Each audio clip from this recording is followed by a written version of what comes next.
Hola amigos, Carlos Charlie Peredo de nuevo con el video número 3 y esta vez vamos a seguir con los temas del famoso coronavirus o COVID-19 o SARS-2. El tema de este video es pruebas de laboratorio número 3 y aquí vamos a empezar a conectar un poquito esos puntos de los que hemos hablado sobre la taxonomía, sobre la biología molecular del código genético, en sí, varios conceptos. Todo el mundo conoce la prueba de laboratorio, PCR, serología, y este video va con énfasis para mis colegas bioquímicos de laboratorio que están a todo trabajar tratando de detectar los casos positivos. Um, es sumamente importante hacer el diagnóstico, no solamente para el tratamiento clínico, sino también para eh, las decisiones políticas sociales que se deben tomar en cuestión de la curva, porque todos estos datos van a formar parte de la curva epidemiológica del COVID-19. Lo que intentamos responder con un diagnóstico es si el paciente está infectado o no está infectado, si está infeccioso o no está infeccioso, o sea, si está pasando el virus a otros pacientes. Y todos esos datos se modelan con ese modelo SIR que habíamos dicho que es el número susceptible, el número de infectados, el número recuperado. Entonces son datos importantísimos que hay que tomar. Um, Bien, entonces hay dos pruebas de laboratorio comunes de las que se habla. Uno es el PCR, que es la prueba molecular, y otro es la serología o la prueba de anticuerpos, de prueba inmunológica. Vamos a explicar cada una de ellas en un poco más de detalle.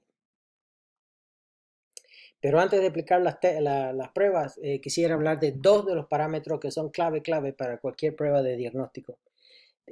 Uno es la sensibilidad y otro la especificidad, o sea, estamos hablando de falsos negativos, falsos positivos, y se escucha que hay algunas pruebas que tienen más problemas que otras pruebas.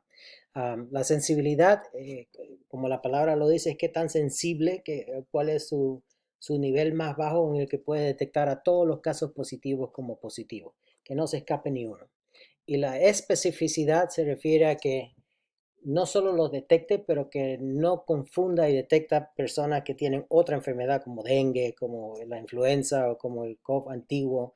Entonces la especificidad es la capacidad de una prueba de laboratorio que diga con ciencia cierta, este paciente es positivo y solamente positivo para COVID-19, no para otras pruebas o para otros patógenos. Entonces, cuando hablemos de las diferentes pruebas, vamos a hablar sobre la sensibilidad, la especificidad de la prueba. Antes de hablar sobre las pruebas, quiero mostrarles un poquito los cuadros que existen en el paciente. Aquí hay un diagrama que muestra el número de días y la cantidad de virus que existe en ese paciente. Mientras más alto, por supuesto, la viremia es más elevada.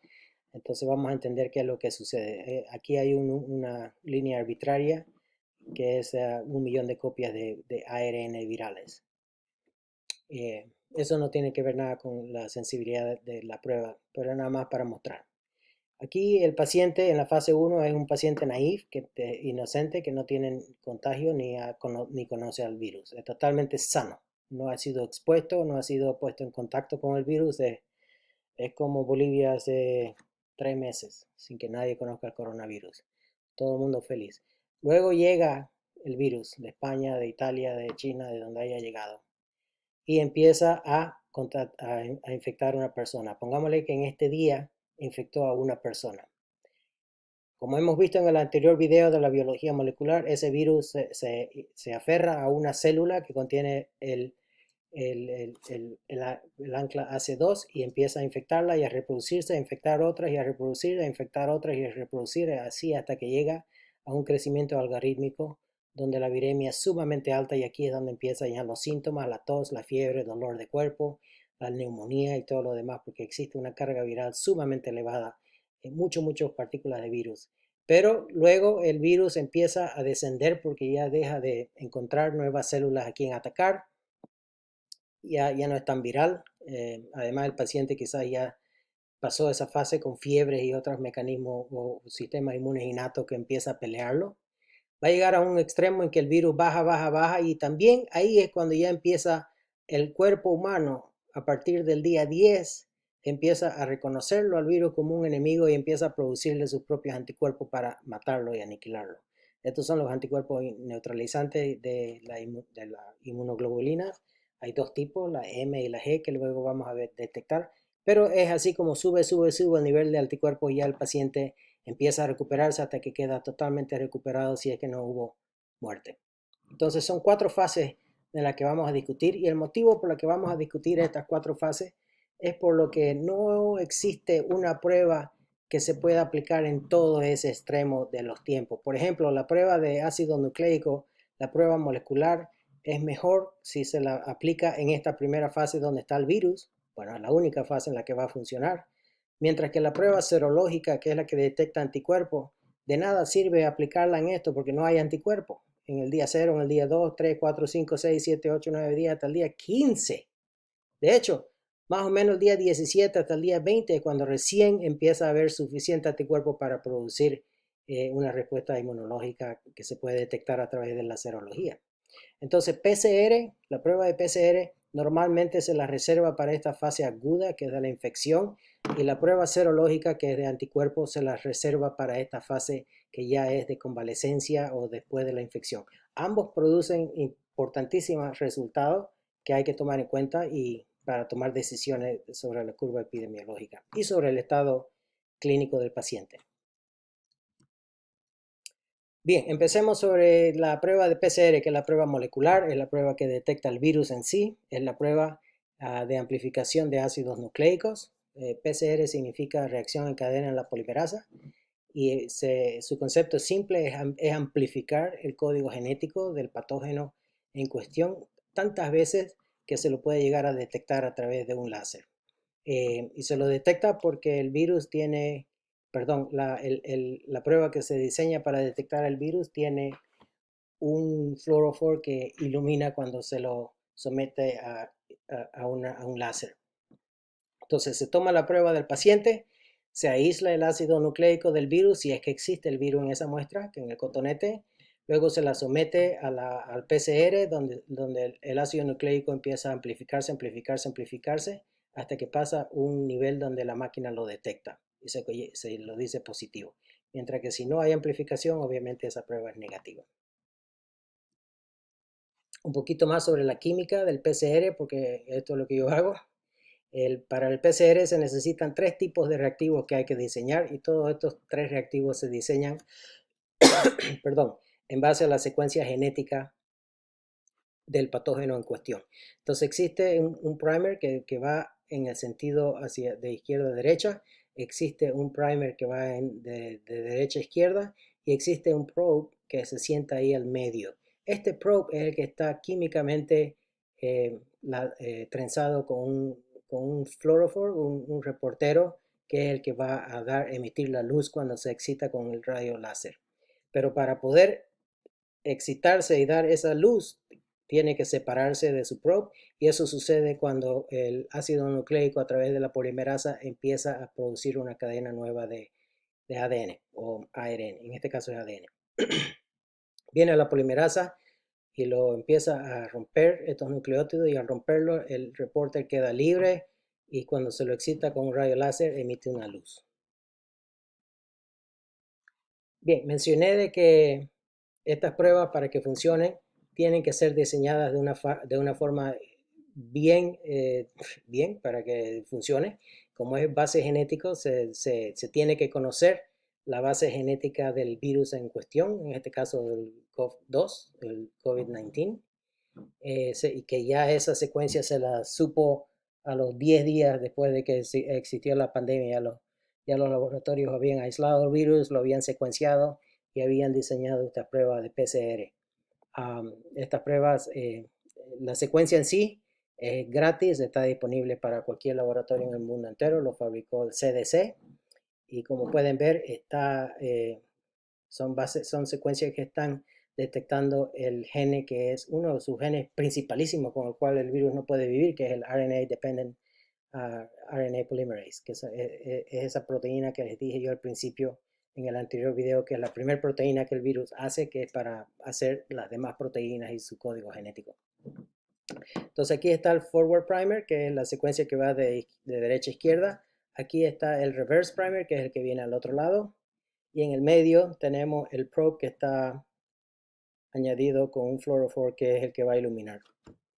Entonces, como tenemos tres diferentes secuencias, es imposible detectar algo que no es lo que uno está tratando de detectar. Entonces, esta prueba de PCR molecular tiene una especificidad increíble.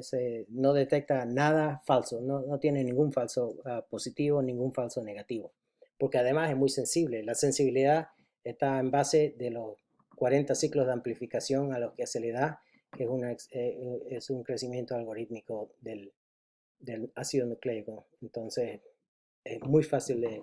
Y luego se genera una curva, bueno, en este caso es una línea recta en base a la curva de estándar de diferentes concentraciones de virus, y se puede cuantificar la cantidad de virus que tiene el paciente. Esta prueba se utiliza para cualquier cosa, para HIV, para salmonella, para influenza, para cualquier virus. Es la misma prueba, lo único que cambia es la secuencia.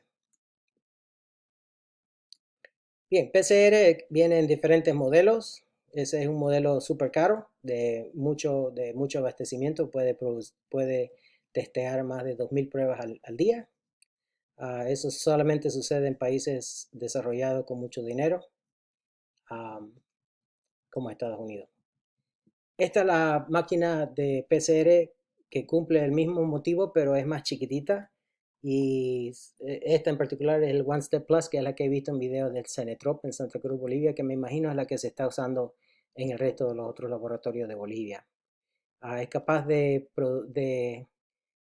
probar 19 muestras en un plato de 96 y 94 si se toma el positivo y los controles positivos y negativos.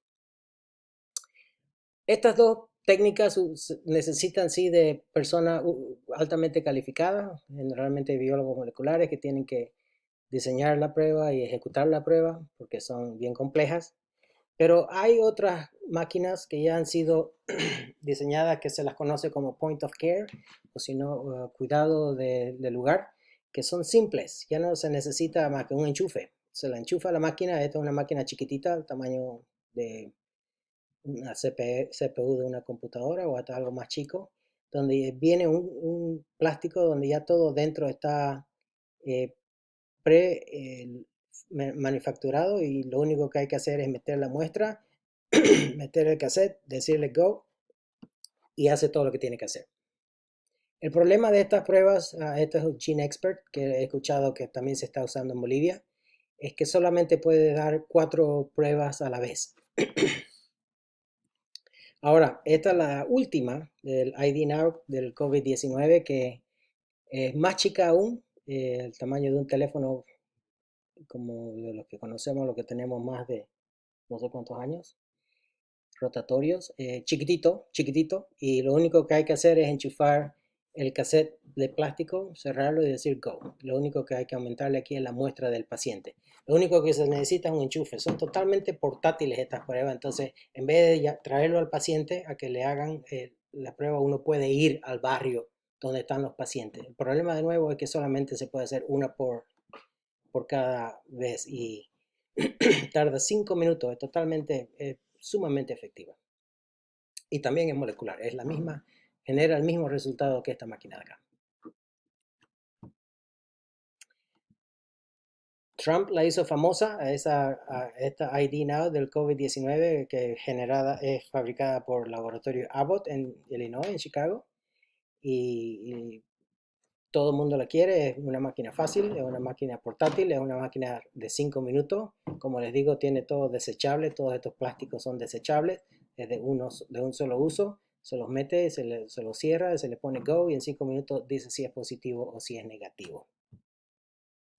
Ok, a diferencia de las pruebas nucleares moleculares, existen otras pruebas que son las pruebas de serología de anticuerpos. Dijimos que hay dos tipos de inmunoglobulinas, la M y la G. Para los inmunólogos, entienden, la inmunoglobulina M es la primera inmunoglobulina que se fabrica, luego viene la más potente y la más permanente, que es la G. Entonces una indica fase aguda, la otra indica fase crónica.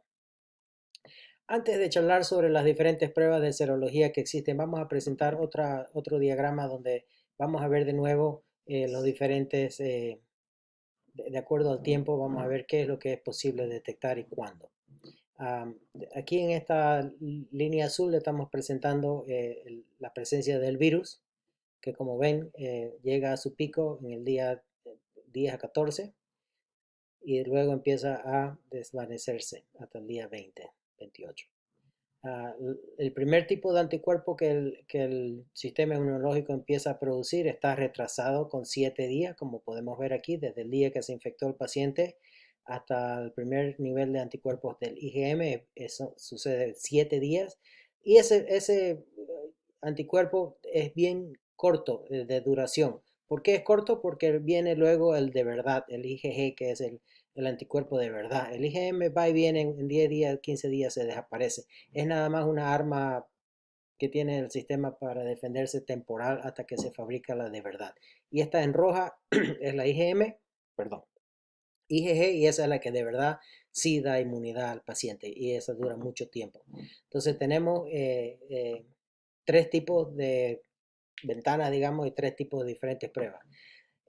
Ahora, para complicar un poquito este escenario, estoy dibujando una línea totalmente arbitraria aquí. Acuérdense que aquí estamos detectando el nivel. Estos son los días y esto es el nivel o la cantidad. Digamos que la prueba tiene una sensibilidad a este nivel. O sea que si está por debajo de esta raya no se detecta. Que todas las pruebas tienen algún tipo de sensibilidad.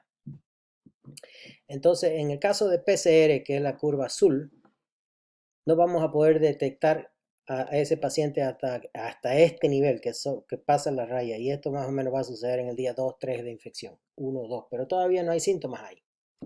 Mientras que si le hacemos serología o le intentamos de detectar IgM o IgG, a este nivel no va a suceder nada porque no existen anticuerpos. Va a ser negativo, negativo, negativo, negativo, negativo hasta el día 9, más o menos. Recién aquí van a empezar los anticuerpos, o sea que van a haber 9 días que el paciente ya fue infectado, donde las pruebas serológicas van a dar un negativo. Y es un falso negativo porque en realidad el paciente está infectado, solamente que no se está detectando lo que se está buscando a través de la prueba serológica. Y el IgG recién aparece a partir del día 15. Esto es importante saber porque esto nos va a decir cuál es el tipo de prueba que debemos utilizar de acuerdo a cuántos días han pasado después de la infección. Y obviamente dando las sensibilidades de cada una de las pruebas. Mucha gente me contactó sobre diferentes pruebas serológicas que estaban apareciendo en Amazon, en un montón de pruebas de páginas web donde vendían anticuerpos y pruebas para detectar. Había mucha confusión al principio porque muchas de estas pruebas son basadas en base de antígenos y de anticuerpos, como la prueba del embarazo. Se saca un poquito de sangre, se lo mete aquí y luego por cromatografía las proteínas avanzan y si hay reacción aquí cambia de color, si hay reacción aquí cambia de color. Esta es el IgM, que es el primer anticuerpo, está la IgG y este es un control para determinar que de verdad la cromatografía en sí funcionó. El problema de estas pruebas serológicas es de que como son a base de anticuerpos y de antígenos, no todas funcionan bien. No es como la prueba de PCR, ya les indiqué anteriormente, la prueba de PCR en base a secuencia de los nucleótidos, en secuencia de su genoma, y esa secuencia ya es pública, no cualquiera la puede reproducir esa misma prueba. Entonces esas pruebas ya están totalmente validadas, aprobadas por el FDA y las pruebas que se hacen usando esa secuencia funcionan siempre. En el caso de anticuerpos, depende de quién lo fabrica, qué afinidad tiene el anticuerpo hacia el antígeno, qué calidad tiene ese anticuerpo. Entonces existen muchas fábricas que fabrican productos que no están altamente calificados y que no sirven. Se hablaba de unos falsos negativos de hasta el 70-60% en muchas de esas primeras pruebas que se estaban vendiendo o tratando de vender a través de muchas páginas web. Gracias a Dios tenemos ya una prueba que ha sido aprobada por el FDA. Es la única prueba aprobada hasta esta fecha del FDA para la prueba serológica y es fabricada por Cellex. que de hecho es una empresa china, o sea que no es nada que ver por lo que viene de China, no es bueno. Es solamente que tiene que pasar por un proceso de control de calidad y de validación para determinar si es una prueba válida. Eh, esta prueba ya existe, está disponible, pero acuérdense de que esta prueba serológica, como habíamos dicho antes, no es para detectar a los enfermos, porque a esta altura ya se está detectando más bien personas que estuvieron enfermas, pero ya están convalecidas. Ya no hay virus aquí. Lo que hay son anticuerpos, o sea que esto funciona a partir del día 15, 20 después de la infección. Y a esa altura o el paciente murió o ya se recuperó. Pero de todas maneras, estos datos y este diagnóstico sirve de mucho para ayudar en cuestiones epidemiológicas, para saber cuál fue la penetrancia del virus, cuántas personas se infectaron, porque el problema de este virus es de que hay muchos pacientes asintomáticos que nunca se los hace la prueba del PCR. Entonces están circulando y no se los cuenta como infectados, porque no tienen síntomas y no tienen motivo para ir a hacérsela la prueba, pero sí están contaminando a otra gente que pueden llegar a desarrollar los síntomas. Entonces, ahí quiero terminar esta parte de los testing, nada más como resumen, avisarles que hay dos tipos de pruebas. Una que es la prueba molecular, que es la prueba de nucleótidos, del ARN, de su código genético, donde se detecta la presencia del virus en sí. Esa prueba solamente funciona desde el día 2 hasta el día 10, 15 de infección. Y luego existe la prueba de serología, que es la que complementa al PCR para hacer diagnóstico de que ya no existe virus y que sí existe anticuerpo y el paciente está inmunoprotegido, ya tiene como una defensa, es como si haya sido vacunado básicamente. De hecho, la infección es el mejor tipo de vacuna que existe porque el cuerpo produce los anticuerpos contra ese patógeno.